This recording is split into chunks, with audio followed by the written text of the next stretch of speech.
우리 기도드리겠습니다. 달라지지 않을 것 같았던 날씨였지만 입동 겨울의 초입을 지나고 있습니다. 달라지지 않을 것 같은 고난과 고통도 주님의 은총 앞에서 물러가게 하옵소서. 오늘도 주의 말씀을 통해 그 은혜를 누리게 하옵소서. 말씀을 들고 선 자의 부족함을 오늘도 주의 긍휼하심으로 가려 주옵소서. 예수 그리스도의 이름으로 기도드립니다. 아멘. 여러분들 생각은 어떠신지 모르겠는데요. 추수감사주의를 한 주만 지키는 것에 대한 아쉬움이 있습니다.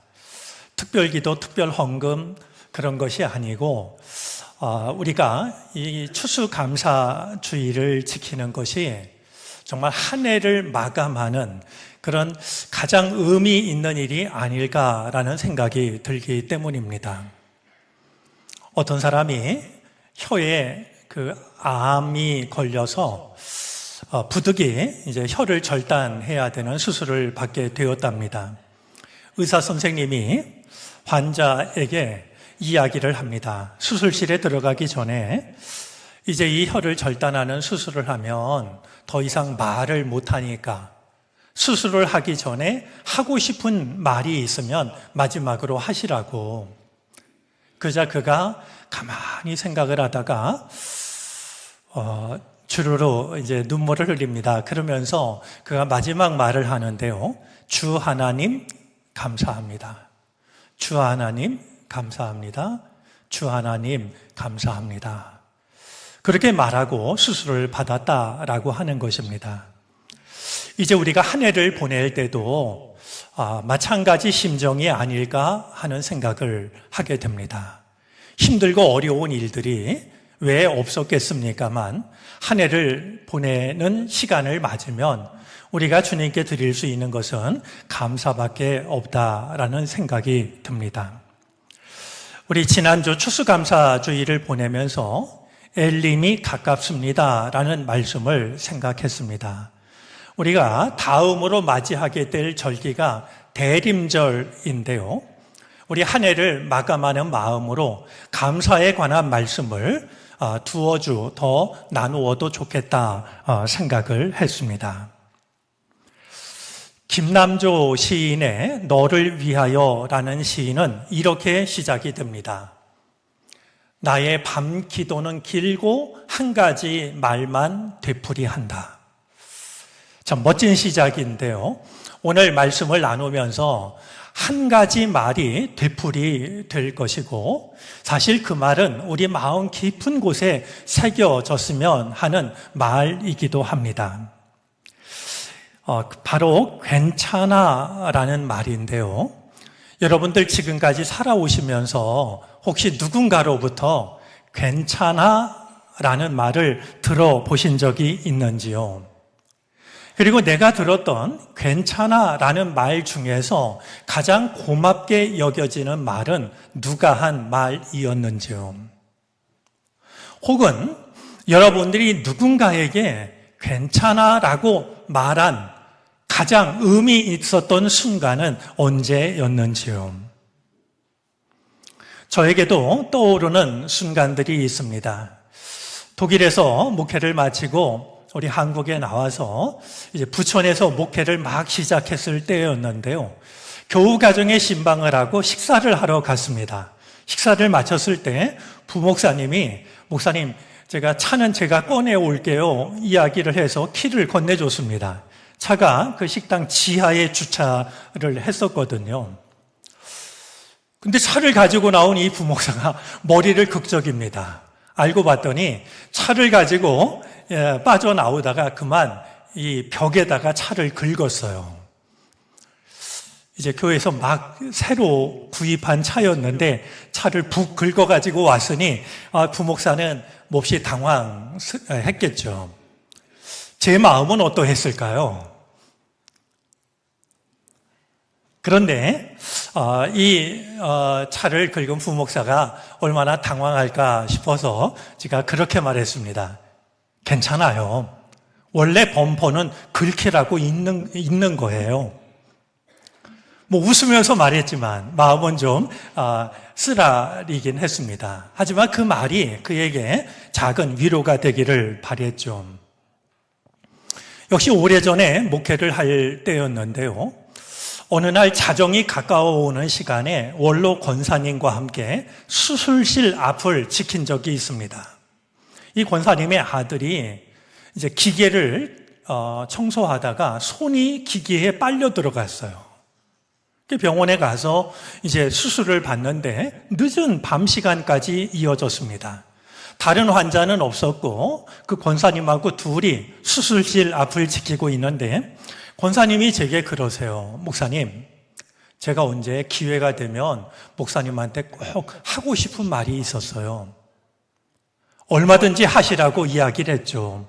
이 권사님이 사실 얼굴이 참 고우신 분이세요. 그래서 다른 사람이 볼 때는 저분이 세상에 무슨 고생을 했을까 이런 생각을 갖게 하는 분인데요. 그분이 지금까지 살아온 얘기를 하기 시작합니다. 그런데요, 정말 기구한 삶을 살아오셨어요. 이제 험난하고 눈물겨운 삶을 믿음으로 버티며 살아온 그 얘기를 한참 동안 이제 들려주셨습니다.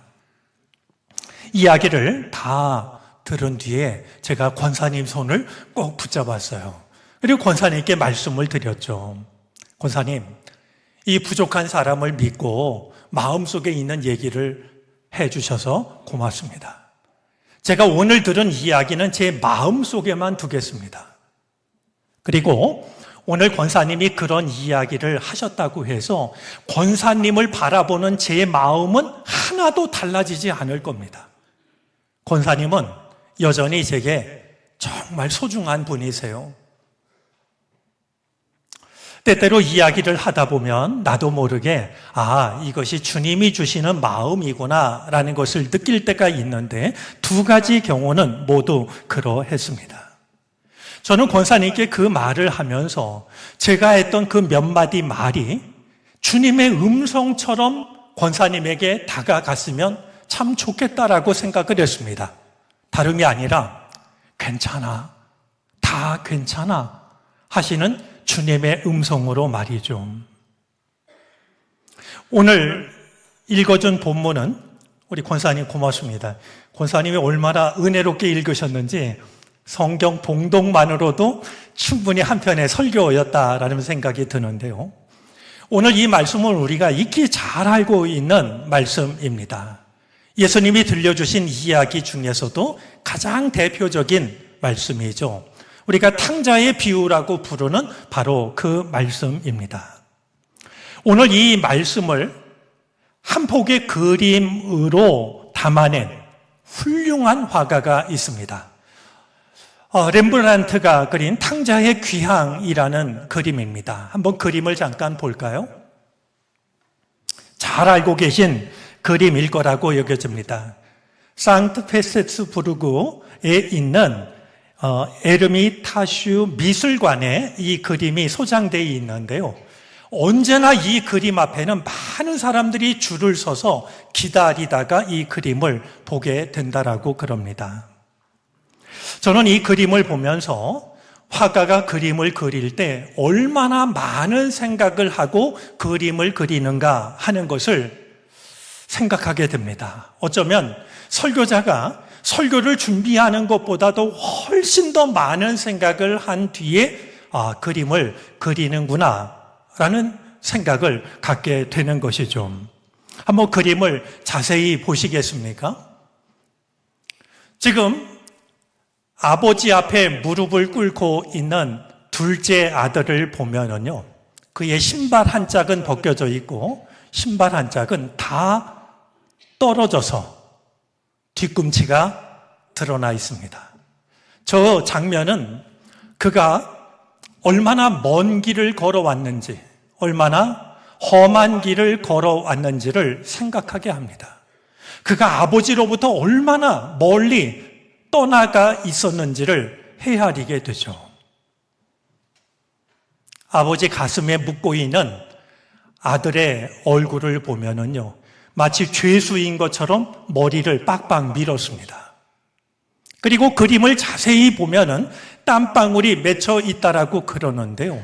저 아들의 얼굴을 보면은요, 마치 이제 자궁 속에 있는 아기를 떠올릴 만큼 말이죠.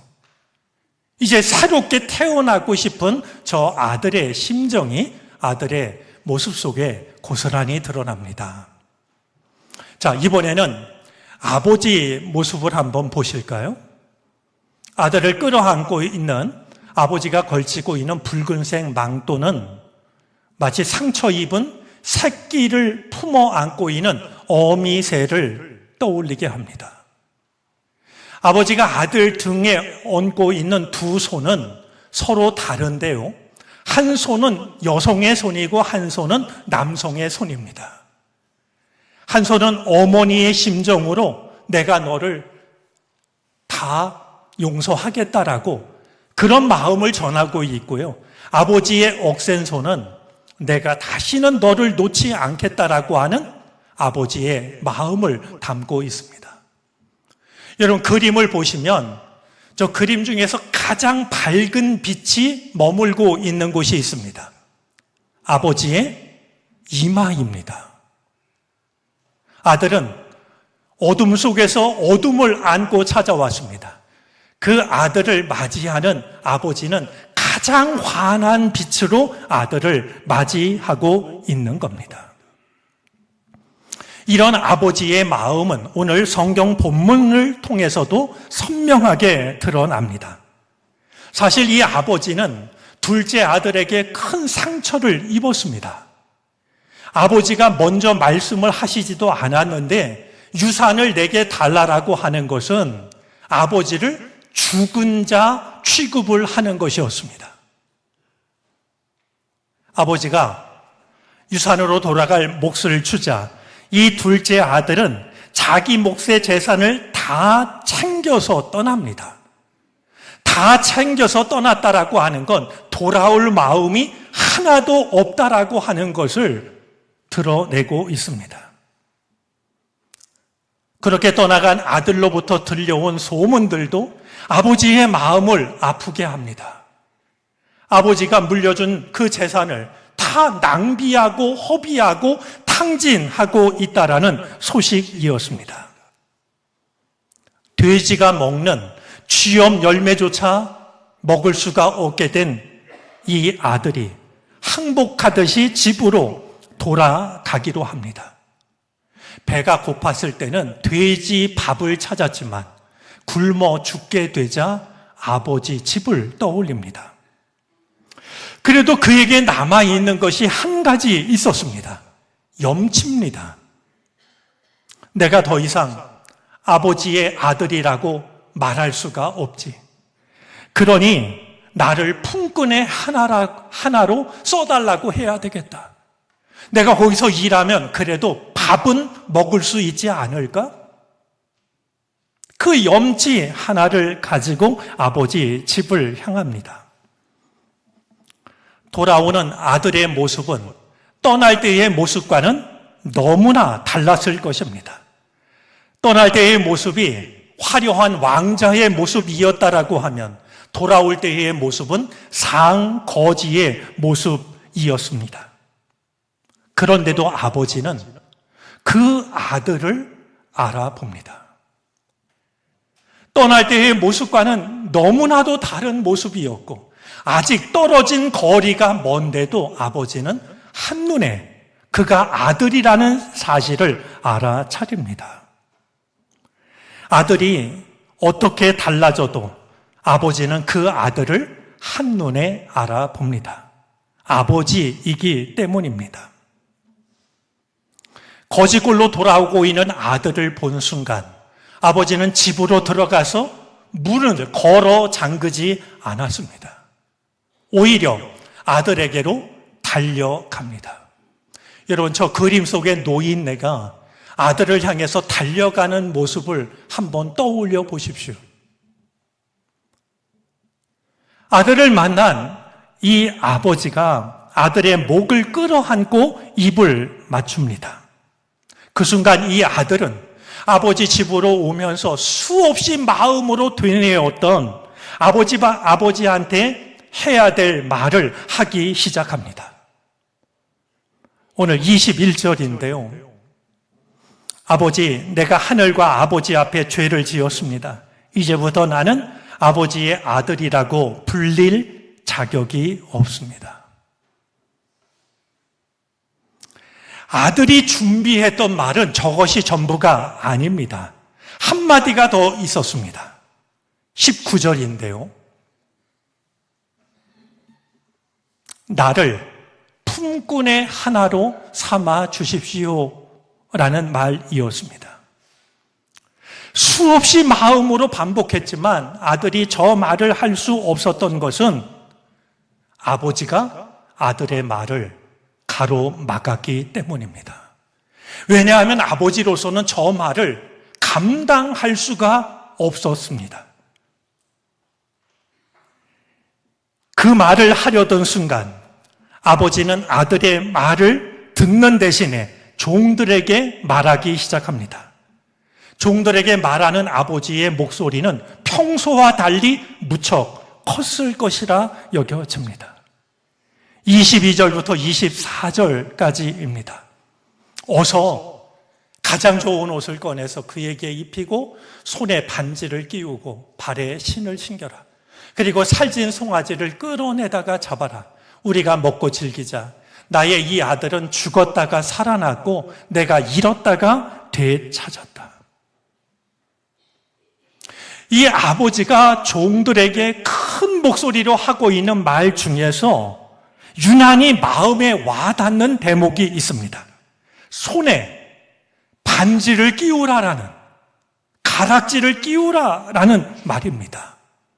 여러분, 보통 이 반지에는요, 가문의 문장이 새겨져 있었습니다. 그가 어느 가문 사람인지, 그의 신분이 무엇인지, 그의 뿌리가 무엇인지가 바로 이 반지 인장 속에 담겨져 있었던 것이죠. 아버지가 아들을 보면서 유심히 바라봤던 것 속에는 아들 손에 가락지가 보이지 않는다는 것이었습니다. 이 아들은 분명히 가락지마저 팔아먹었을 겁니다. 허랑방탕한 생활을 하면서 아마 마지막으로 판 것이 그것이 아닐까 싶지만 가락지까지 다 팔아먹고 아버지한테 빈 털터리가 돼서 돌아왔던 것이죠. 아버지의 아들이라 불릴 자격이 없습니다 라고 했던 말은 아들 손에서 사라진 가락지와 무관하지 않은 말이었을 겁니다.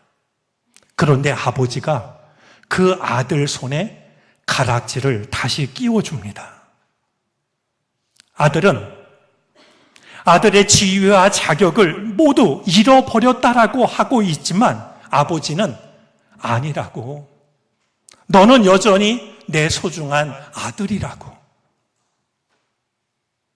다시 그의 손에 반지를 끼워줬던 것이죠. 그것도 종들이 다 보는 앞에서 가락지를 끼워줍니다. 아들을 대하고 있는 아버지의 태도, 그리고 종들 앞에서 아버지가 하고 있는 말을 한마디로 한다라고 하면 괜찮아, 다 괜찮아, 그 말 아니었을까요? 제가 알고 지내는 목사님 중에 창녕 우포 늪 가까운 곳에서 목회를 하는 목사님이 있습니다. 정말 흙을 닮은 그 마을을 진심으로 사랑하고 섬기는 참 좋은 목사님인데요. 그분이 최근에 부르는 노래를 하나 들었습니다. 알고 보니까 자기가 만든 노래라고 그러더라고요. 그런데 이 노래를 만든 계기가 있었습니다. 목사님이 한 1년여 동안 탈진을 경험해가지고요. 굉장히 힘든 시간을 보냈는데 그 탈진의 시간을 보낼 때 자기에게 찾아온 노래였다라고 하는 겁니다. 제가 그 노래를 듣다가 때로는 마음이 울컥하기도 하고 때로는 눈시울이 뜨거워지기도 했는데요. 이거는 저 목사님이 부르는 노래가 아니라 주님이 우리에게 들려주시는 주님의 음성이구나라는 생각이 들었기 때문입니다. 가사가 다음과 같은데요. 여러분들 한번 가사를 한 목소리로 좀 읽어 주시겠습니까?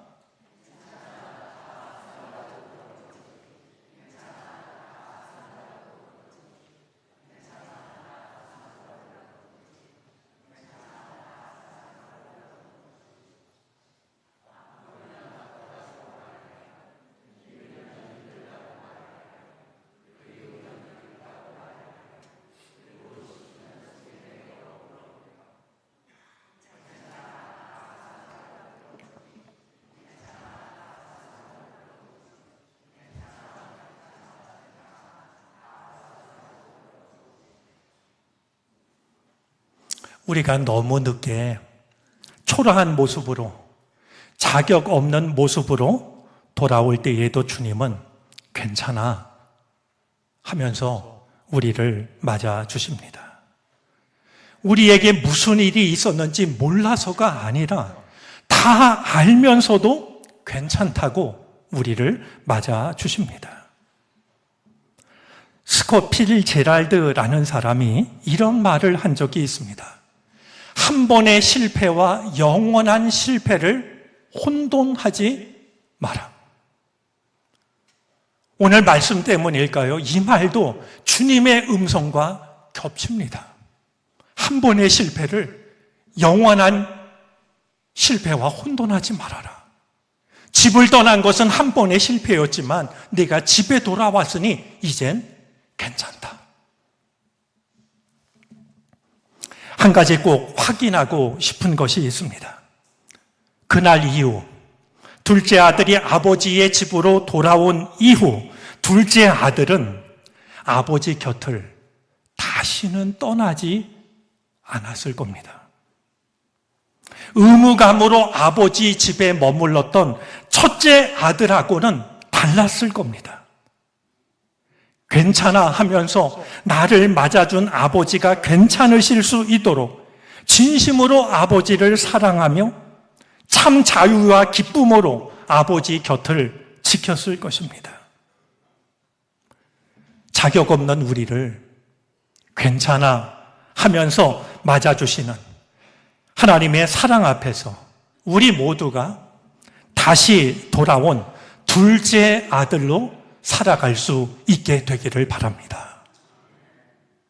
두 팔을 벌리고 여전히 괜찮다고 나를 맞아주시는 그 하나님의 사랑 마음에 새기고 첫째 아들이 아닌 둘째 아들로 아버지 집에서 영원히 사는 우리 모두가 되어질 수 있기를 바랍니다. 기도드리겠습니다. 아무리 둘러봐도 괜찮지 않은 우리를 여전히 괜찮다 하시며 맞아주시는 주님, 주의 그 사랑 안에서 새로운 걸음을 시작하게 하옵소서. 예수 그리스도의 이름으로 기도를 드립니다. 아멘.